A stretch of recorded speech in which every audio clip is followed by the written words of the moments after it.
Hey everybody, welcome to the GMG review. Today we're taking a look at Echoes of Doom, the new 2-player battle box for Warhammer Age of Sigmar, made by Games Workshop, which they kindly sent me as a complimentary advanced copy to review. So lots of models in this box, some of them new, some of them old. There are a grand total of 7 new miniatures, but there are new Warscrolls for all of them.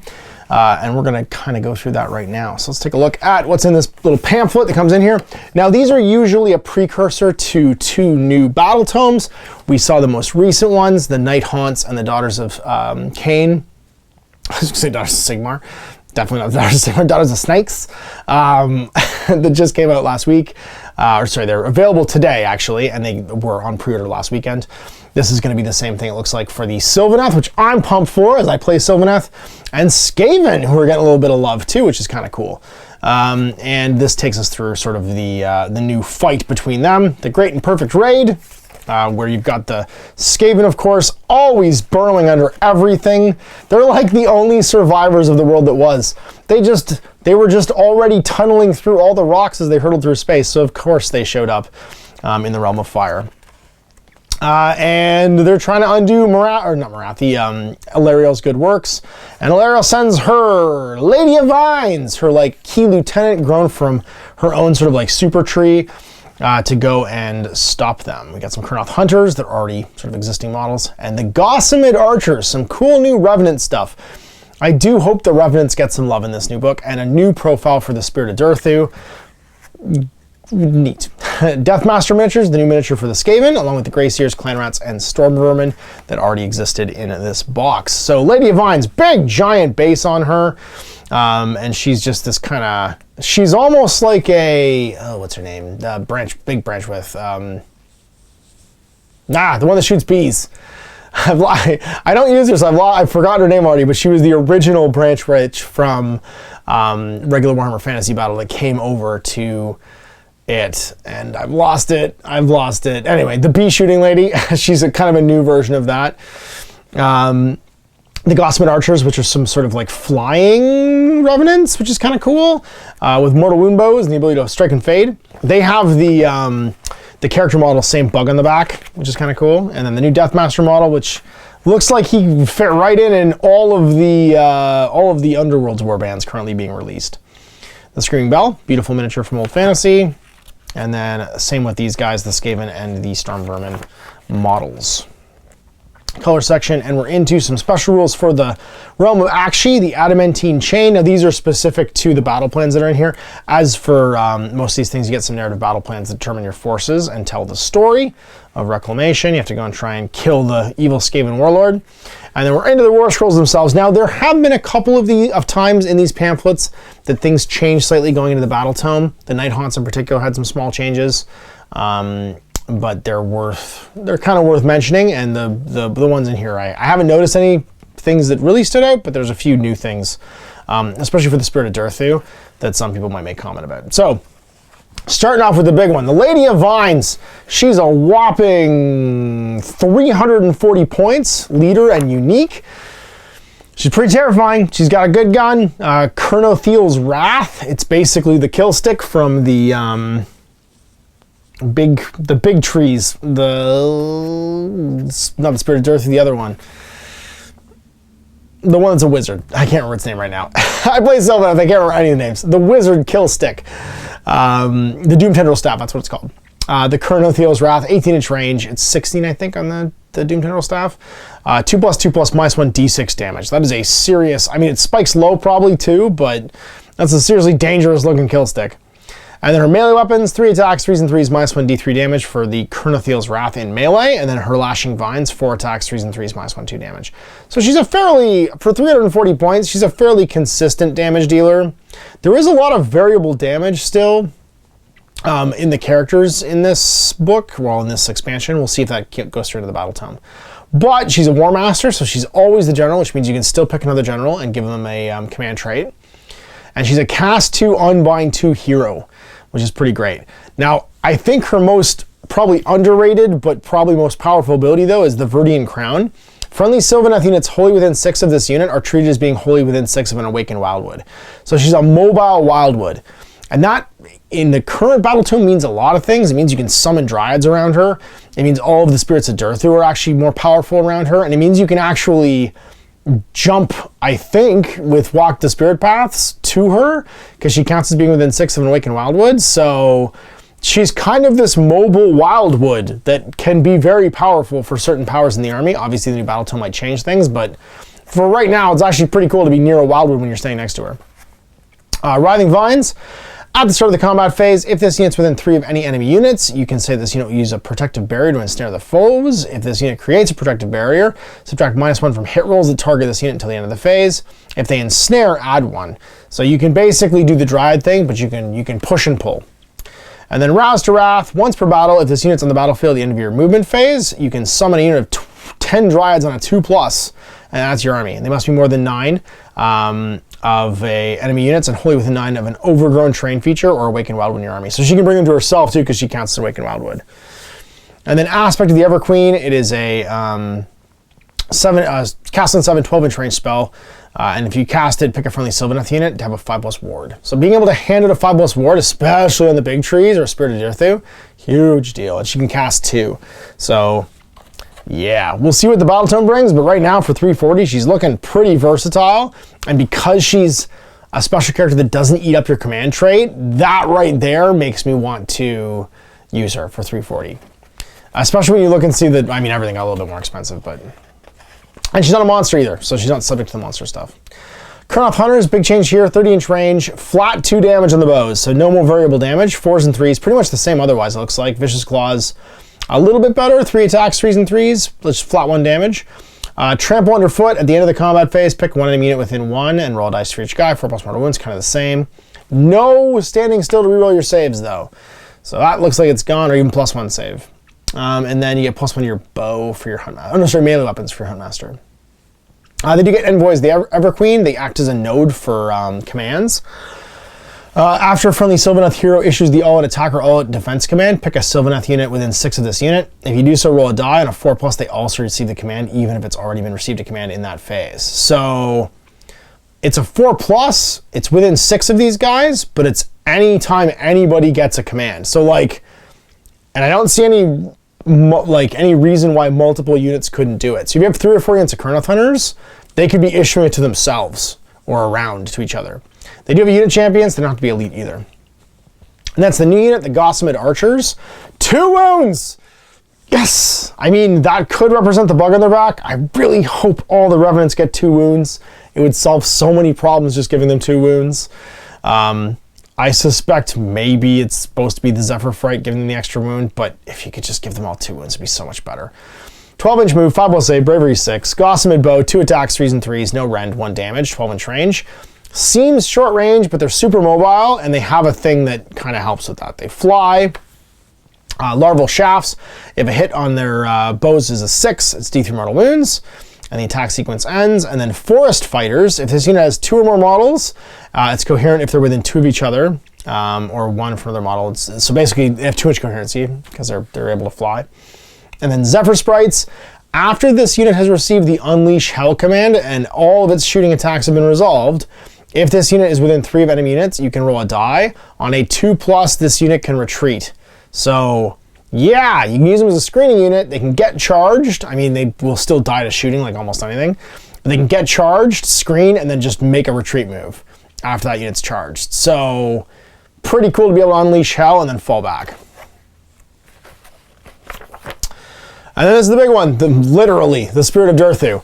Verdant Blast, pretty much the same, 6 shots, 4s and 3s, -1, but flat 2 damage now. Flat damage, even if it's only 2, is nice. It's just, I'd rather have reliable damage than spike, because your spikes are always accompanied by low spikes too. So flat damage is a big quality of life improvement.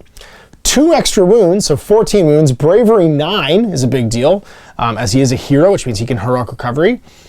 Move 5 inches, 3+ save. He's a little bit slower with move 5 inches, but the 3+ save is the same. And then the big change is Guardian Sword, 3 attacks, 3s and 3s, -2, still flat 6 damage, still declines, but his bracket is at 6 wounds now. So until he takes 7 wounds, he doesn't bracket from that flat 6 damage. Some people don't like that it still goes D6, D3, 1. I'm fine with it as long as I can heroic recovery, put all the bajillion sources of healing onto him, and his bracket isn't 3 wounds. His bracket being a 3 wins before was so annoying because he would go to variable damage super fast. Now the other thing that got way better, the Massive Impaling Talon has 2 attacks now, 2+2+ at the healthy bracket, -3 damage. So he's still getting like a massive amount of damage output. He still has Wrathful Guardian, add +1 the attack characteristic of the Guardian Sword while he's within 9 of any Overgrown trait features or Awakened Wildwoods. Now, I'm not sure what Overgrown means. It's probably an effect that grows out from your Wildwoods, I'm imagining, or something like it, or you can place out with the army over the course of the game, which just extends the auras of the Wildwoods, but being able to have a mobile one with the Lady of Vines is very cool. Now, probably the most controversial thing, Ground Shaker. It's a monstrous rampage now. Pick an enemy within 3, and on 3+ they strike last. It's not every unit gets to try, basically, and as long as one of them goes off, it puts them to last. Spirit Paths. At the starting movement phase, if the unit is within 6 of a Overgrown Terrain feature or Awakened Wildwood, it can walk the Spirit Path. If it does so, remove it from the battlefield and set it up within 6 of a different Overgrown Terrain feature or Awakened Wildwood, and more than 9 for enemy units. So walk the Spirit Path is a little more reliable, no dice rolls, just do. It means you can hop from place to place, which if you're able to like spread the Overgrown parts with like a token, that's going to make these guys way more mobile and kind of interesting to play. So I'm excited about it. So to talk about the Sylvaneth stuff, I'm excited about Lady of Vines. She's pretty versatile. I don't think she's going to be particularly overpowered, but I just like her as a caster. I could probably drop one of my Tree Lord Ancients to use her. And get an extra cast and dispel out of it. She's not quite as tough as an Ancient, but she's a bit faster, and I think with all of the extra stuff like her spell and Rising Vines and being able to, you know, have a 100-point unit of Dryads built into her, well, they were 100 points, but 10 wins with the Dryads built into her, that's pretty cool for 340 points. The Gossamer Archers I'm kind of meh about. I like having some shooting. The Kurnoth Hunters are still cool. I think there's like a net okay. The 3+ save is nice. 5 wins is the same. Yeah, I'm okay on all of it. I'm fine with the Spirit of Durthu. I think he fits the current monstrous rules better here. I'm really excited about the brackets. I think the Massive Impaling Talon being better I think it's a net positive. Some people think that it's not. I've read online because this got spoiled early. I think it's probably net positive. Especially being hero monster, you know, free spirit, Sylvaneth, 14 wounds. I see more. I see plus with the flat damage.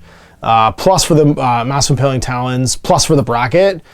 The Ground Shaper being a minus, it's not terrible. You just can't do it more than once now, and if you were relying on Ground Shaper to make all of your units go first, it was a 4+ anyway, whereas half the time you had to have multiple Ground Shaper units to do it. Now it's a 3+ once, it's a little more surgical. I don't think it's a negative overall. It means he can't Titanic Duel or Stomp or something, but you could have other guys do that too, you know, and get that out of it. Titanic Duel is nice just for the hit bonus, but you can always all-out attack. But nothing stops him from Finest Houring for +1 to wound on the sword, and then going in and making something into red paint. Because he'll have 24, he'll have 30 potential damage in melee on 2s and 2s, Finest Hour all out attacking. Yeah, -2 with flat damage. Like, that's a spicy meatball. All right, Grace here on Screenbell. I'm not as familiar with these guys, so I'm not super sure what's changed here, but I'm going to pull up the app and see if I notice anything. I might not notice anything. I might just be terrible at picking things out, and it is a big old wall of rules, so you never know. Let's have a look at Show Me Skavens. Skaven. Nope, that's not how you spell Skaven. Bell of Doom. How about Grace here? Show me Grace here. Not on foot. A, B, C, D. Grace here on Screen Bell. 2 extra wounds. Oh, they took the kitsch factor out of it, always having 13s. So 15 wounds, got 2 extra wounds. The Warpstone Staff is 3 attacks, 4s and 4s, -1, D3 damage now, so a little extra damage. Tearing Claws and Fangs, 4 attacks, 4s and 3s, -1, 2 damage. Yep, Rusty Spikes. Was D6 attacks, just flat 6 now at healthy, which is nice. 3s and 3s, all the time, -1, 1 damage. So a little more consistent damage. The brackets changed, as most of them did, up to 6 now, with no change in movement. So move is 6 inches, Rusty Spikes is 6 damage. And then your pluses to casting are +2 for the Avalanche of Energy and +1 for chanting. He's a wizard who can cast 1 and bind 1. The bell is a priest, kind of, because that's the chanting part. You do Crack's Call. He's pushing to combat, so you have to have a unit of 10 models to be able to move, otherwise you can't. And then Altar of the Horned Rat, 5+ ward, which for 15 wounds, 5+ ward is not insignificant. You're basically saving a third of those. In addition, at the start of your hero phase, you can see you'll beseech the Horned Rat instead of casting spells. And if you do so, you're a priest instead of a wizard, which is kind of neat. So you're like a dual class. Avalanche of Energy, you add to your chanting rolls and your damage table. So add the Avalanche of Energy value on this unit's damage table to casting and chanting rolls. So you're +2 to cast and +1 to chant in the healthy state. And then Stirring, you can, if you're about to die, you can crack the bell and turn into a Vermin Lord, which is kind of cool, but then you're not a bell anymore. Crack's Call, cast on 6, range 13. If cast, pick an enemy unit within range invisible and roll 2d6. If the roll is greater than the unit's move characteristic, take a number of mortal wounds equal to the difference. Sorry, it doesn't affect guys who can fly. And then Peal of Doom, you can start the hero phase. You can say that you'll ring the bell. If you do, roll a die and look up what happens. Magical Backlash, take D3 mortal wounds, which you can't negate. Unholy Clamor, add 6 to this unit's move characteristic. Wall of Unholy Sound until the end of your next hero phase. Subtract 1 from hit rolls for attacks made by enemy units within 13 of any screaming bells. Deafening Peals, can't get commands within 13 unless a 5+ is rolled. Screaming Crescendo until your next hero phase. After this unit makes a charge move, you can pick an enemy unit within 1 inch and on 2+ take D6 mortal wounds. And then Apocalyptic Doom. Roll dice for every enemy unit within 13 of any friendly screaming bells that do this. On a 4+, they take D3 mortal wounds. You just explode into mortal wounds. So he's neat. I mean, he's still super thematic. Then we have our Deathmaster, the Master of Death. Has he changed it all? He has the same core stats. Throwing stars are 5 attacks now, 4s and 4s, and then D3 damage instead of 1. Bit of an improvement. Weeping Blades. No Fighting Tail anymore though. 5 attacks, 3s and 3s, -1 D3 damage. So 2 extra attacks on that, but he lost the Fighting Claws altogether. And then Hidden Killer hides inside a Clan Rider Storm Vermin unit and it can be revealed at the start of the combat phase. Your Eshin Toxins, unmodified hit rolls of 6 D3 mortal wounds, and Running Death, run and still shoot later on. And Eshin Toxins are for shooting and melee. So yeah, you just do mortal wounds when you shoot and do melee, which is kind of terrifying to be honest. Clan Rats, did you get any different?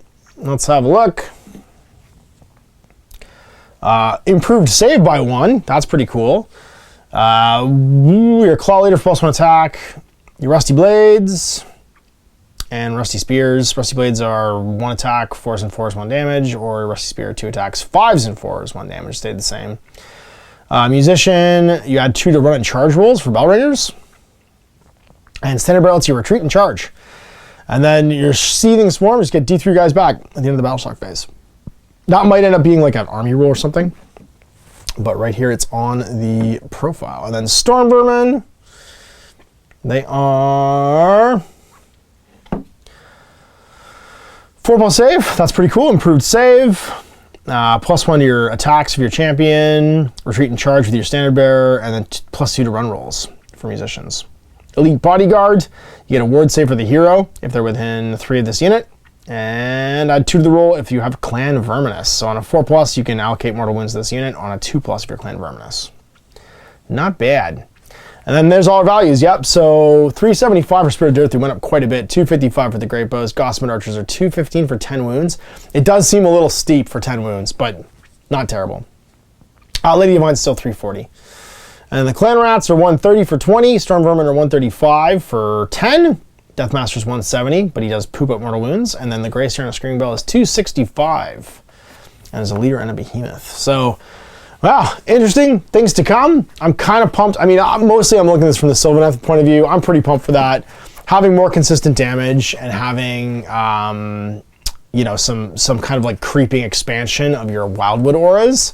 I think it's gonna be really cool. I need to finally pick up the new Wildwoods, or the current Wildwoods, I guess, compared to the old Wildwoods. And yeah, I'm gonna paint this stuff up to add to my army. So I'm painting the Lady of Vines and the Gossamer Archers. I already have the Colonel Hunters painted. And I've got a Spirit of Durthu painted as well. I'll paint these up Ricky Tick so that I can get them all like, you know, like on the table and actually play some games with them. give them a try, and hopefully be able to do that relatively soon so I can try them out before the new Battletome comes out. So anyway, there you go. Big thanks for watching. We'll see you for more GMG reviews in the future. It's on a Mash. Have a good day. Hey there, I hope you enjoyed that video. There are tons of other games already recorded for you to watch. Click over to my channel page if you haven't already, and have a look through the dozens of playlists full of videos. I guarantee you'll discover a game you haven't seen played before. I put out new videos 7 days a week, and every day is themed to a different genre as I continue to explore the wider world of gaming. Of course, none of that's possible without you, the viewer, so click a like and subscribe if you'd like to stay on top of what's happening here daily. My 2 kids and I are massively grateful to be able to have the flexibility of this job so I can always maximize my time with them. If you want to support me continuing to put out this content, it's only possible because of my amazing backers on Patreon who support the studio, equipment, and model cost, as well as being how I make the bulk of my living. You can also help out by buying a t-shirt through Spreadshirt, a measuring gauge or widget from Death Ray Designs, or buying one of my games and supplements like Last Days, Gamma Wolves, and Blaster. As a way of showing my appreciation, patrons get early access to new games and supplements that I write throughout the course of the year. Huge thanks for watching, it really does help out, and happy gaming.